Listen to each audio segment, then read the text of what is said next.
오늘 말씀에 보면은 시험이라는 그런 말이 나옵니다. 헬라말로 페이라스모스 그런 말이 나오는데 바로 시험에 해당되는 말입니다. 그리고 영어 성경을 좀 참조하면서 그 단어가 어떤 뜻으로 옮겨졌는가 참조하면서 시험이 가리키는 몇 가지 뜻을 말씀드리겠습니다. 첫째는 유혹 또는 유혹한다 하는 그런 의미가 있습니다. tempt 또는 temptation 그런 의미가 있습니다. 오늘 말씀 누가복음 4장 2절에 보면은 예수님께서 마귀에게 시험을 받으셨다 그렇게 되어 있습니다. 이 뜻이 유혹을 받았다 하는 그런 뜻입니다. 그리고 13절에 보시면 마귀가 모든 시험을 다한 후에 얼마 동안 떠났다 할 때도 유혹이라는 그런 뜻으로 되어 있습니다. 지금 우리가 보는 성경은 개정판인데 개정판 말고 다른 공동 번역 같은 데 보면은 유혹이라 하는 그런 말로 되어 있습니다. 그리고 주 기도문에 보시면 우리를 시험에 들게 하지 마옵시고 다만 악에서 구하옵소서 그렇게 기도하라고 예수님께서 가르쳐 주셨습니다. 거기서 말하는 시험이라는 말도 유혹이라는 그러한 뜻입니다. 사탄 마귀는 간교한 말로 사람을 유혹해서 믿음에서 떠나게 하고 넘어뜨리게 합니다. 그런 경우에 해당되는 그러한 말입니다. 또 둘째로 시험하면은 믿음을 한번 테스트해보는 그러한 테스트라는 그러한 뜻과 성격이 있습니다. 예수께서 대답하여 이르시되 주 너의 하나님을 시험하지 말라 하였느니라 할 때 이 시험한다는 것은 하나님을 테스트한다. 공동번역 표현을 하면 하나님을 떠본다 하는 그러한 뜻입니다. 창세기 22장에 하나님께서 아브라함을 시험하셨습니다. 그때도 테스트라는 그러한 뜻이 있습니다. 아브라함이 사랑하는 독자 이삭을 번제로 드리라 그랬습니다. 그것은 아브라함이 이삭 때문에 좋아하는 모습을 하나님께서 정말 시기가 나서 정말 보기 힘들어가지고 아브라함이 넘어지게 하려고 하는 그러한 것이 아니죠. 아브라함이 얼마나 하나님을 사랑하는가, 하나님께 얼마나 순종하는가 하는 것을 말 그대로 한번 테스트해 보고자 하는 그런 의미가 있습니다. 하나님 이삭을 아브라함에게 선물로 주셨습니다. 그런데 그 이삭의 주인은 하나님이지요. 엄마 아빠가 좋은 인형, 장난감을 아기에게 줍니다. 그러면 아기가 좋게 또 기분 좋게 받죠. 받는 그 순간은 그것이 부모가 준 줄 압니다. 그런데 재미있게 가지고 노는데 부모가 그것을 좀 가져가려고 하면은 또는 뺏는 그런 신용을 하면 한사코 빼앗기지 않으려고 하죠. 어느새 그것의 주인 또 그것을 준 부모는 생각하지 못하고 또 자기의 것인 양 움켜쥐기를 잘 합니다. 하나님은 아브라함 보고 그렇게 하나 그렇게 하지 않나, 과연 어떤 태도를 갖나, 정말 그 선물의 주인이 하나님이고 하나님이 그 선물을 주었다고 하는 것을 변함없이 인정하는지 한번 테스트해 보기를 원했습니다. 아브라함이 하나님을 얼마나 경외하고 얼마나 사랑하고 얼마나 순종하는지 테스트해 보기를 원했던 것입니다. 그리고 또 세 번째 시험하면 시련, 트라이얼 그런 의미가 있습니다. 야고보서 1장에 보면은 그런 의미로 조금 사용되고 있습니다. 그래서 시험하면은 성경에 유혹, 또 테스트, 한번 떠보는 것, 또 시련 이런 등등의 의미가 있습니다. 그래서 시험이라는 말이 나올 때 어떤 측면인가 생각해 볼 수 있고 또 하나에만 또 집착할 필요 없이 고집할 필요 없이 그 세 가지 의미를 함께 생각해 보면 또 좀 풍성한 그런 의미가 되고 또 깊게 말씀의 뜻이 통할 줄 압니다. 그래서 염두에 두면서 오늘 말씀에 사탄 마귀가 예수님을 어떻게 시험했는가 그 내용과 성격을 우리가 한번 생각해 볼 수 있기를 바랍니다. 그리고 예수님께서 거기에 어떻게 대응하시는가 하는 것도 볼 수 있기를 바랍니다. 첫 번째 시험 2절부터 4절까지 나옵니다.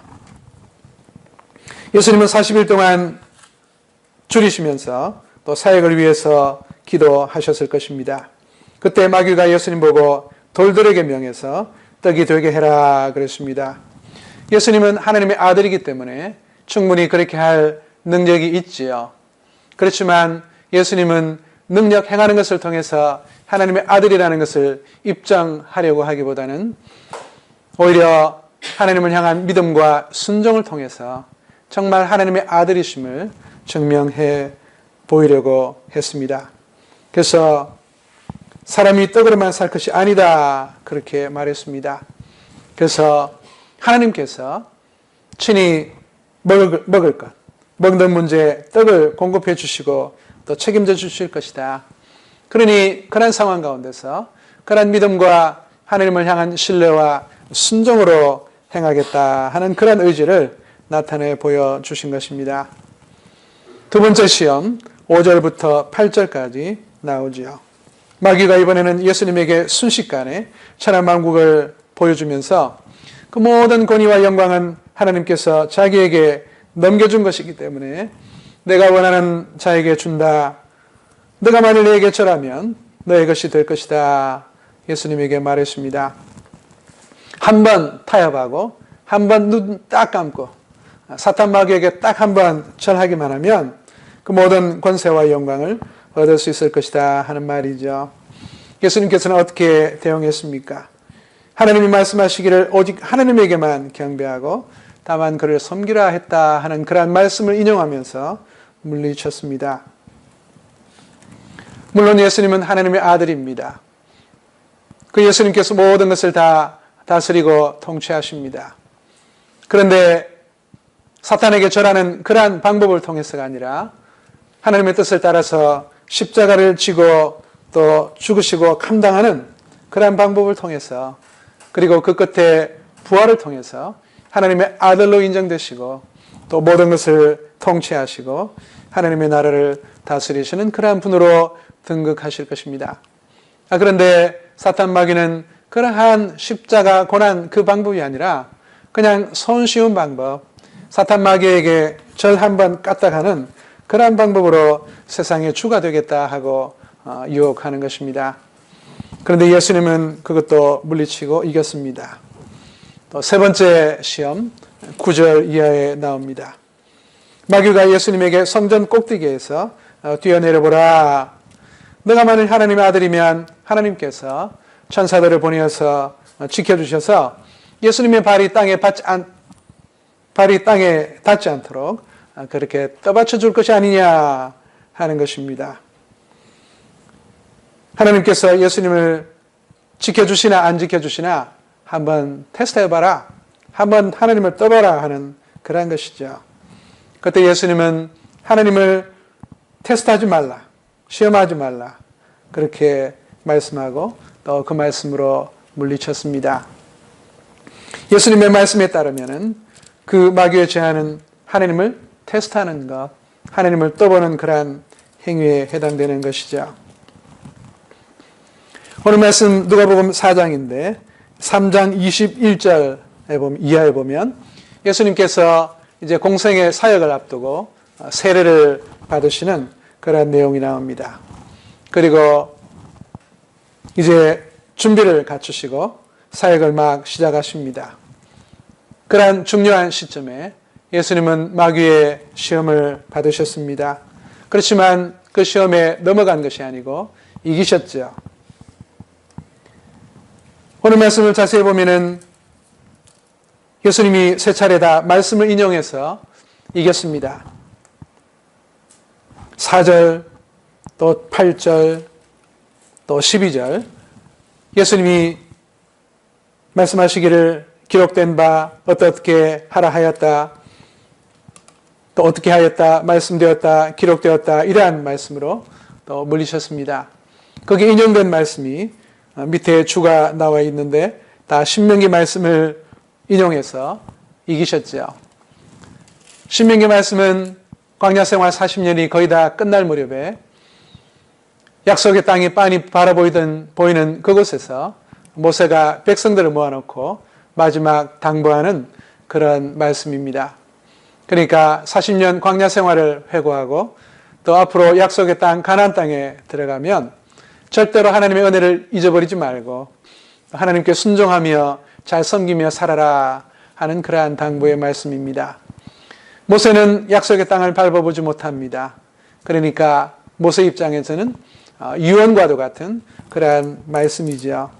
그래서 자연스럽게 광야 생활을 회고합니다. 그때 하나님께 불순종했던 그러한 일도 있었습니다. 하나님을 떠보았던 그런 때도 있었습니다. 먹을 것이 없고 마실 것이 없을 때 정말 하나님이 우리와 함께 하실까? 하나님이 이 가운데 우리 가운데 계시나 안 계시나 하나님을 원망하고 또 떠보기를 잘 했습니다. 그래서 신명기의 주제는 복과 저주입니다.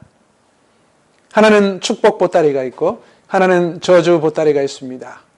그리고 중요한 말은 순종과 불순종입니다. 순종하는 사람에게 하나님께서 축복 보따리를 열어가지고 마음껏 축복해 준다. 그러나 불순종하는 사람에게는 저주의 보따리를 열어서 저주한다 하는 것이 신명기의 주제입니다. 특별히 신명기 28장에 보면은 복과 저주에 대해서 순종과 불순종에 대해서 잘 말씀을 하고 있습니다.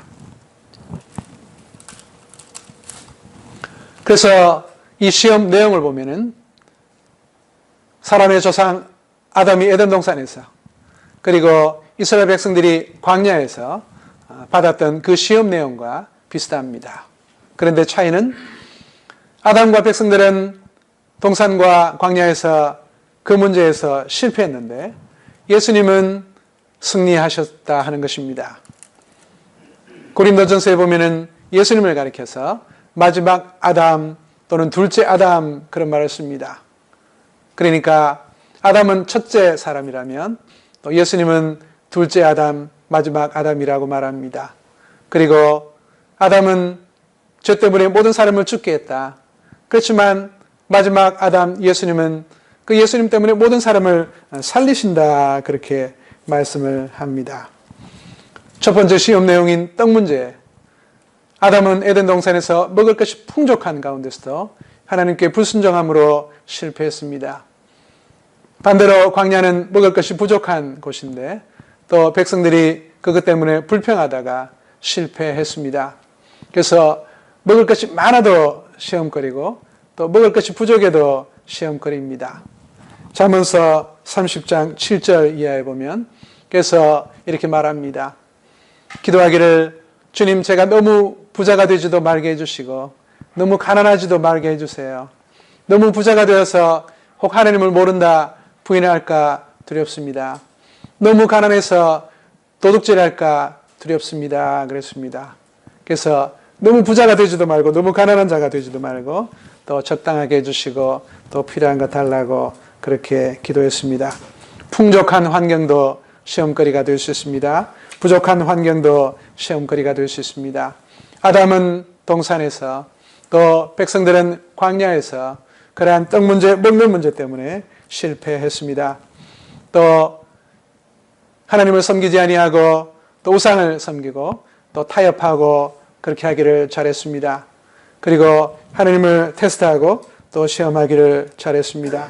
그래서 그 세 가지 내용에 아담과 백성들은 한결같이 실패했고 예수님은 한결같이 똑같은 내용과 성격의 시험에서 승리했습니다. 책 제목 중에 돈, 섹스, 권력이라는 그런 좀 나온 지 오래된 책 제목이 있습니다. Money, Sex, Power 그런 책을 번역한 그러한 책입니다. 우리 사람이 살아가면서 가장 유혹받기 쉬운 그러한 시험의 가장 본질적인 세 가지가 바로 그것이라고 말을 합니다. 그래서 정말 그러한 세 가지 유혹을 받기가 쉽고 또 반대로 그 세 가지에서 승리하면 정말 승리하는 사람이 될 수 있다 하는 그런 내용이죠. 예수님이 받으신 시험 내용과 비교해 볼 수 있습니다.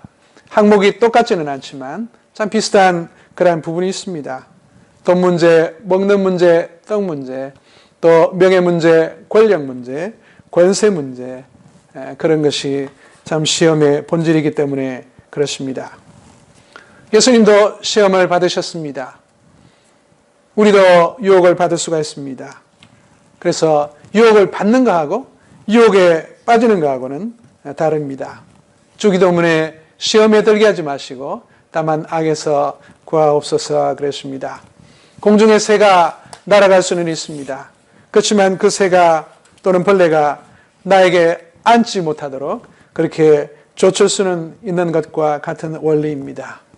그래서 시험은 누구나 받을 수가 있지만 유혹은 누구나 받을 수 있지만 그 유혹에 빠져드는 것은 죄악입니다. 오늘 말씀을 통해서 어떻게 예수님께서 유혹을 이기셨나 시험을 이기셨나 우리가 보고 또 예수님이 거기에 어떻게 대응하시고 이기셨나 우리가 보며 또 교훈을 얻을 수 있기를 바랍니다. 첫째로 깨어서 기도해야 합니다. 백성이 다 세례를 받을새 예수도 세례를 받으시고 기도하실 때 하늘이 열리며 성령이 비둘기 같은 형체로 그의 위에 강림하시더니 하늘로부터 소리가 나기를 너는 내 사랑하는 아들이라 내가 너를 기뻐하노라 하시니라. 아멘. 예수님께서 세례 받으시고 또 기도하실 때 성령께서 강림하셨습니다. 4장 1절에 보시면 그러한 성령의 충만함을 입어서 요단강에서 돌아오셨습니다. 40일 동안 성령에게 이끌리며 또 시험을 받으셨습니다.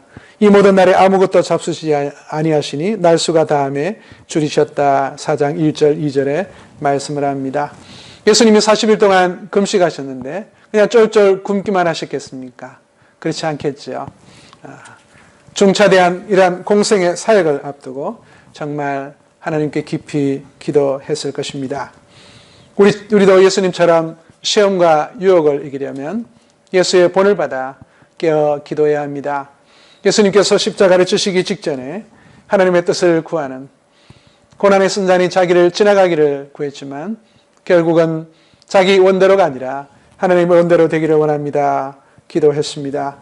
그런데 예수님이 제자들 보고 내가 기도하는 동안에 기도해라 그랬습니다. 깨어있으라 그랬습니다. 그런데 제자들이 잠들었습니다.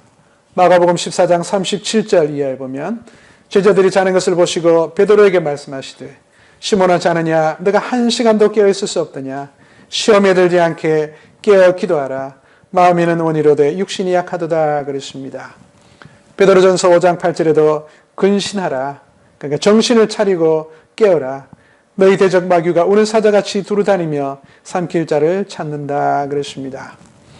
그리고 성경의 흐름을 따라서 예수님이 어떻게 유혹을 이기셨나 우리도 시험을 이기려면 어떻게 해야 되나 계속 볼 수 있기를 바랍니다. 둘째로 성령의 충만함을 받고 또 성령의 인도를 잘 받아야 합니다. 아까 보았던 4장 1절에 보시면 1절 2절에 보시면 예수님이 성령의 충만함을 입어서 세례받았던 그 요단강에서 돌아오셔서 광야에서 40일 동안 성령에게 이끌리시며 마귀에게 시험을 받으셨다 그렇게 말씀을 합니다. 제가 어릴 때부터 다녔던 그 모교회가 있었습니다. 부산에 있었습니다. 저는 학생이었고 또 전도사님이 계셨습니다. 그 전도사님이 OX 퀴즈를 내겠다 한번 알아맞혀봐라 그렇게 말씀을 했습니다. 그 퀴즈 내용이 뭐냐면은 예수님이 마귀에게 이끌리시면서 마귀에게 시험을 받으셨다. O냐 X냐 그랬습니다. 제가 그냥 자신 있다는 듯이 O입니다. 맞습니다 그랬습니다. 그 질문이 맞습니까? 틀립니까? 맞습니까? 틀립니까? 질문은 예수님이 마귀에게 이끌리며 마귀에게 시험을 받으셨다. O냐 X냐? O입니까? X입니까? X죠. 뭐가 틀렸습니까? 마귀에게 이끌리면서 마귀에게 시험을 받은 게 아니고 성령 충만하시고 또 성령의 이끌림을 받는 가운데 마귀에게 잠깐 시험을 받으셨다. 그렇지만 그 시험에도 넘어지지 아니하시고 이기고 승리하셨다. 그것이 맞는 것이죠. 그렇게 설명을 했는데 그 설명을 듣기 전까지는 그냥 막 피상적으로 이렇게 생각하고 이해하기를 마귀에게 시험 받았으니까 마귀에게 이끌리는 가운데 시험 받지 않았나 그렇게 착각을 했습니다. 그래서 그 전도사님을 통해서 교정을 받았습니다. 마귀에게 이끌리면서 마귀에게 시험 받은 게 아니고 성령 충만함을 입고 또 성령의 이끌림을 받는 가운데 잠깐 마귀에게 시험을 받았지만 또 이기고 승리하셨다는 것을 기억하시기를 바랍니다. 우리도 시험을 이기려면 이렇게 성령 충만함을 입고 성령의 인도함을 잘 받아야 합니다. 우리가 기도하기를 주님 성령께서 도와주시고 주장하셔서 충만하게 하시고 인도받게 하여 주시옵소서. 그래서 시험을 이기고 승리하게 하여 주시옵소서. 우리 자신의 연약한 그러한 의지만으로는 할 수가 없습니다. 성령께서 죄악된 소원을 소멸시켜 주시고 불태워 주시고 또 거룩한 소원을 품게 하셔서 또 거룩한 삶을 추구하게 하여 주시옵소서. 그렇게 기도하시기를 바랍니다. 세 번째로 우리가 시험을 이기려면 나는 하나님의 사랑받는 자녀라 하는 것을 기억해야 합니다. 예수님께서 세례를 받으실 때 하늘로부터 어떤 음성이 났습니까? 3장 22절 너는 내 사랑하는 아들이다 내가 너를 기뻐한다 그랬습니다. 하나님이 예수님에게 대해서 하는 그러한 말씀이죠. 세례가 어떤 의미가 있습니까? 씻을 셋자죠. 그리고 예식할 때 예입니다. 무엇을 씻는다는 말입니까? 죄 씻음을 받는다는 말이죠. 예수님이 내 구주여 주라는 것을 시인하고 예수님이 내 죄를 위해서 죽으시고 다시 살아나셨다는 것을 고백하고 또 내 죄를 고백하고 참 그 표시로 세례를 받습니다. 그럼 죄인들이 세례를 받는 것이죠. 죄 있는 사람이 죄 씻음의 표로 그리고 새 사람이 되어서 살겠습니다 하는 그런 표로 받는 것이 세례죠. 그렇다면은 예수님은 죄 없는 하나님의 아들이니까 다른 사람에게 세례를 주었으면 주었지 예수님 본인이 세례받을 필요는 없지 않습니까? 그런데 그 예수님이 왜 공생의 사역을 앞두고 제일 먼저 세례를 받으십니까? 그것은 본인이 죄가 없지만 죄 없는 하나님의 아들로서 죄인을 구원하시기 위해서 그 죄인의 자리에 서서 이제 사역을 시작하고 출범하는 그런 의미가 있습니다. 그래서 예수님은 참 취임식과 같고 또 등극식과 같은 그러한 의미가 있습니다. 하나님 입장에서 보면은 그 예수님이 그렇기 때문에 정말 사랑스럽지 않을 수가 없는 것이죠. 그래서 정말 죄는 없지만 죄인을 구원하시기 위해서 하나님의 뜻에 죽기까지 순종할 그런 자세가 되어서 죄인의 자리에 서서 세례받음으로써 이제 사역을 시작하고 출발하려는 그 예수님을 사랑하신 것입니다. 그 예수님을 보고 하나님께서 너는 내 사랑하는 아들이다. 내가 너를 기뻐한다 그랬습니다. 그런데 마귀는 뭐라고 말을 합니까? 오늘 말씀 4장 3절에 보면 예수님 보고 내가 만일 하나님의 아들이면 돌에게 명령을 해서 떡이 되게 해봐라. 또 9절 너가 만일 하나님의 아들이면 여기서 뛰어내려보라. 그러면 하나님의 천사를 명령해가지고 너의 발이 땅에 닿지 않도록 떠받들어 주지 않겠는가 그랬습니다. 조금 전에 하나님은 예수님 보고 너는 내가 사랑하는 아들이다 그랬는데 마귀는 조금 있다가 너가 만일 하나님의 아들이면 너가 만일 하나님의 아들이면 하면서 하나님의 사랑을 의심하게 만듭니다.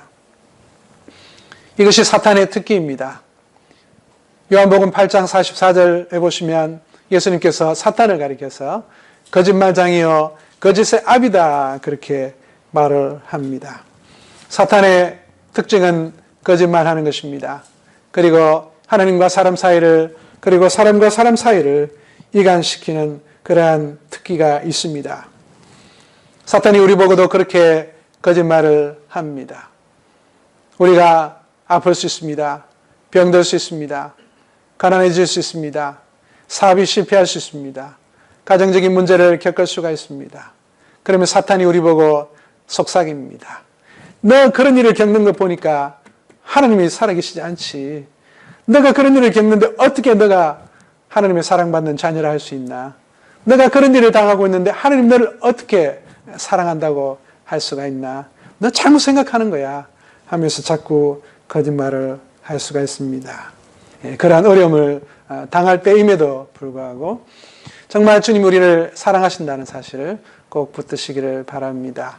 무엇을 보면 하나님이 우리를 사랑한다는 것을 알 수 있습니까? 성경에 그렇게 써 있다. 그렇게 기록되어 있다고 말씀합니다. 하나님께서 이 세상을 그토록 사랑하셔서 하나밖에 없는 독생자 예수님을 우리에게 주셨습니다.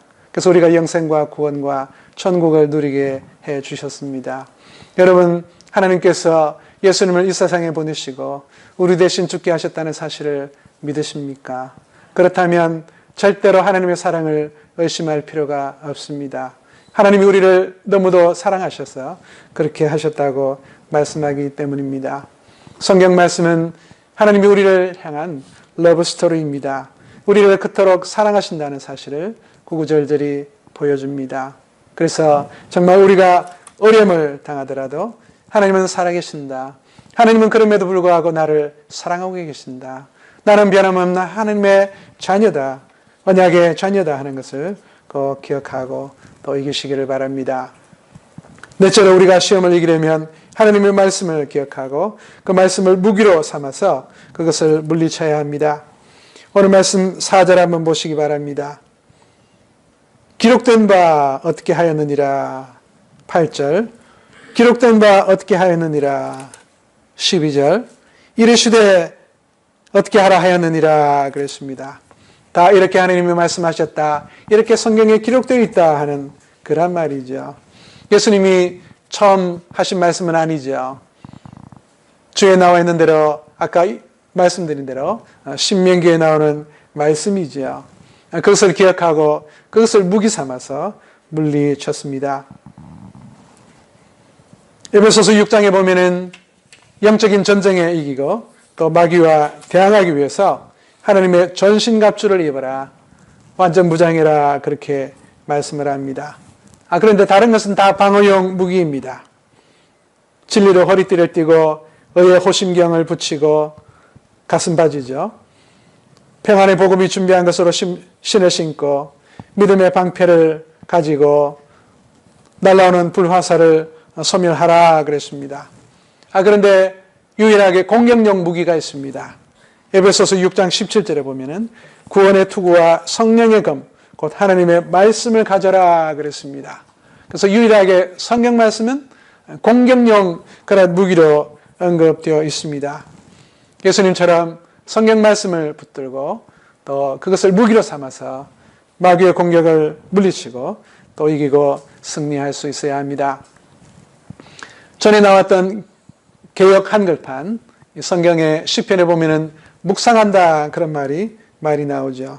그런데 지금 우리가 사용하는 개정판에 보면은 그 묵상한다는 말 대신에 작은 소리로 읊조린다 하는 그런 표현으로 되어 있는 부분들이 들어 있습니다. 그것은 말씀을 기억하고 암송한다는 뜻이죠. 지금 우리는 각자 개인용 성경이 있지만 그 옛날에 개인용 성경이 없었죠. 두루마리에 기록해가지고 회당 같은 데 보관합니다. 그래서 안식일날 회당에 가면은 가르치는 사람이 두루마리를 꺼내와가지고 어디 쭉 펴가지고 말씀을 읽고 또 말씀을 강론합니다. 개인용 성경이 없습니다. 그러니까 입에서 입으로 가르치고 또 듣고 외우고 암송하고 그렇게 하는 거죠. 그래서 꼭 기억에 남는 그러한 말씀이 생각이 나면 그 말씀을 이렇게 읊조리는 것입니다. 그것이 묵상이라는 그런 말의 뜻입니다. 그래서 옛날 사람들은 지금 우리보다 훨씬 더 많이 암송을 하지요. 저는 휴대전화에 제 아내 전화만 알지 우리 딸들 전화번호는 모릅니다. 그 전화기를 잊어버리면 참 난감하겠죠. 그것처럼 현대 사람들은 그냥 눈으로 보고 이렇게 찾아서 하지 옛날 사람들만큼 그렇게 잘 못 외웁니다. 그런데 저희 할머니 같은 경우는 언제 무슨 일이 있었다 또 가족, 자녀, 친척 생일까지 다 이렇게 꿰고 있지 않습니까? 그만큼 옛날 사람들이 더 잘 꿰고 더 잘 외우죠. 지금 우리도 할 수 있으면 성경을 암송하기를 많이 연습을 할 수 있으면 좋겠습니다. 여러분과 저에게 정말 생각나는 말씀, 정말 어려움이 있을 때 정말 떠오르는 그런 말씀이 있어야 할 것입니다. 여호와는 나의 목자시니 내게 부족함이 없으리로다. 저 같은 경우는 마태복음 제일 마지막 말씀 볼지어다 내가 세상 끝날까지 항상 너희와 함께 하시리라. 하는 것이 저의 인생 여절처럼 그렇게 붙들려고 하는 그런 말씀 중에 하나입니다. 우리 모두에게는 그런 말씀이 있어야 할 것입니다. 그래서 정말 위기 때 성경 찾아볼 수 없더라도 정말 떠오르는 그런 말씀이 있어야 할 것입니다. 그것이 무기가 되어서 무기로 삼아서 정말 유혹과 시험을 이겨야 할 것입니다. 예수님께서 그렇게 하셨습니다. 그런데 참 놀라운 사실이 하나 있습니다. 예수님께서 세 차례다 성경 말씀을 인용해서 물리쳤는데 마귀도 남부럽지 않게 이번에는 성경 말씀을 인용합니다. 세 번째 보면은 10절에 보면은 기록되었으되 어떻게 하라 하였다. 그것은 예수님이 하시는 말씀이 아니고 사탄이 하는 그런 말이죠. 10절, 11절 그 말씀 밑에 주에 나와 있지만 시편에 나오는 그 말씀입니다.